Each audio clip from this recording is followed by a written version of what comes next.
সকলকে অনেক অনেক স্বাগত আমাদের ইউটিউব চ্যানেলে। আজ আমরা ইংলিশ ওয়ার্ড হ্যাভ এবং হ্যাজ দিয়ে কিভাবে প্রশ্নবোধক বাক্য গঠন করতে হয় তা দেখে নেব আজকে এই ভিডিওর মাধ্যমে। ইংলিশে প্রশ্ন করতে পারাটা কিন্তু অত্যন্ত জরুরি, তাই কিভাবে আমরা প্রশ্ন করি চলুন দেখে নেওয়া যাক। 1 নম্বর, তোমার কোনো ভাই বা বোন আছে? ইংলিশে আমরা যেটাকে বলতে পারি, have you any brothers or sisters.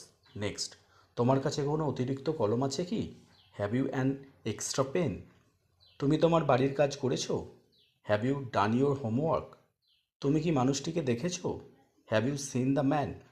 তোমার কোনো বাইক আছে? Have you any bike? সে কি এটি করেছে? Has E done it? Next, তুমি কি এটা পেয়েছো? যেটাকে আমরা ইংলিশে বলবো, have you got it?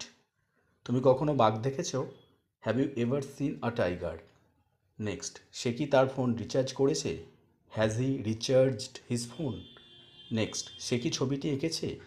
Has he drawn the picture? ভিডিওটি ভালো লাগলে অবশ্যই একটি লাইক করে দেবেন। চ্যানেলে নতুন হলে চ্যানেলটিকে সাবস্ক্রাইব করে রাখবেন নিত্য নতুন ভিডিওর আপডেটস পাওয়ার জন্য।